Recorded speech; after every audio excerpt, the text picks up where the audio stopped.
हम बड़ी ही मेहनत करके आपके लिए ये हॉरर वीडियो बनाते हैं, लेकिन आप में से ज्यादातर लोगों ने हमारे इस चैनल को सब्सक्राइब नहीं किया है। अगर हमारे भयानक कहानियां आपके दिल की धड़कनें तेज करती हैं और आपको रोमांच से भर देती हैं, तो हमारे चैनल को सब्सक्राइब करना न भूलें। तो आइए इस डरावने सफर में हमारे साथी बने। सब्सक्राइब करें और हमारी हर नई कहानी का हिस्सा बने। खामोश हवेली का राज, हिमाचल प्रदेश। हिमाचल प्रदेश के बर्फीले पहाड़ों की तलहटी में एक सुनसान गांव के बीचों बीच एक विशाल हवेली खड़ी थी। गांव वाले इसे खामोश हवेली कहते थे। सालों पहले इस हवेली में एक अजीब घटना घटी थी, जिसके बाद हवेली के मालिक और उनका पूरा परिवार रातों रात गायब हो गया था।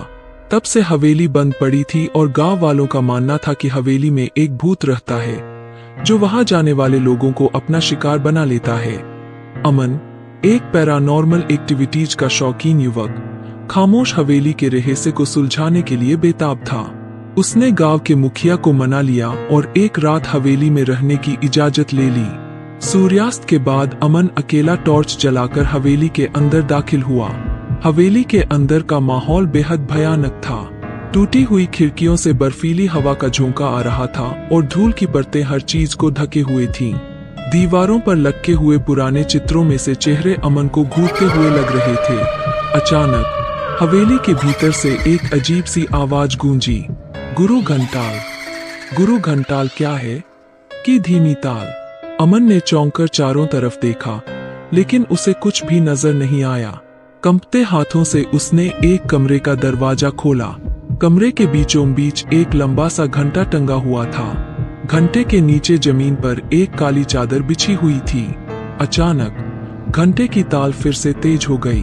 अमन घबरा कर पीछे हटने लगा। तभी घंटे की रस्सी का सिरा हवा में लहराने लगा, मानो कोई अदृश्य हाथ उसे हिला रहा हो। अचानक काली चादर के नीचे से एक सफेद हाथ बाहर निकला। अमन चीखने के लिए मुंह खोल ही रहा था कि कमरे का दरवाजा जोर से पटक दिया गया। वह कमरे में फंसा हुआ था।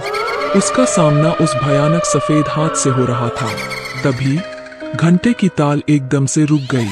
कमरे में एकदम सन्नाटा छा गया। अचानक अंधेरे में एक बूढ़े आदमी की आवाज गूंजी, मत डरो बेटे। अमन ने घबरा कर इधर उधर देखा। कौन है? मैं हूँ, हवेली का पुराना चौकीदार। धीरे धीरे अंधेरे में एक कमजोर रोशनी दिखाई दी। रोशनी के पास एक बूढ़ा आदमी खड़ा था। उसके हाथ में एक लालटेन थी। आप यहाँ कैसे? अमन ने अवाक होकर पूछा। बूढ़े आदमी ने कहा, हवेली में कोई भूत नहीं है। सालों पहले जो परिवार गायब हुआ था, उन्हें लालची रिश्तेदारों ने मार डाला था और ये घंटा उनकी लाशों को छिपाने के लिए इस्तेमाल किया गया था। अमन की रीढ़ की हड्डी में सिहरन दौड़ गई। उसने चौकीदार की तरफ देखा।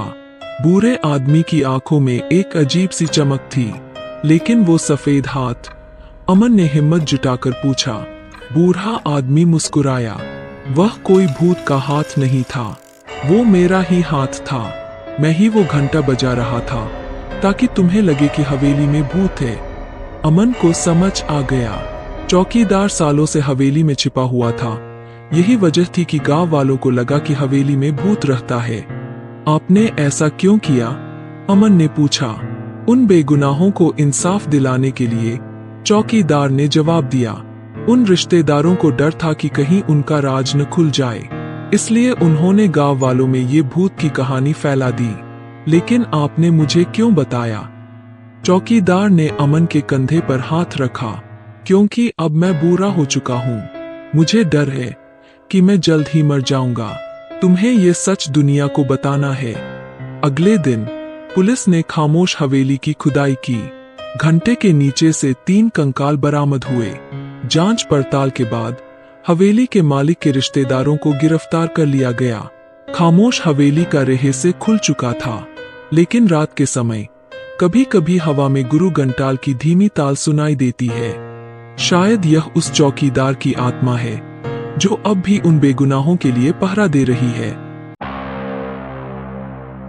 Subscribe Fear Fuse for more.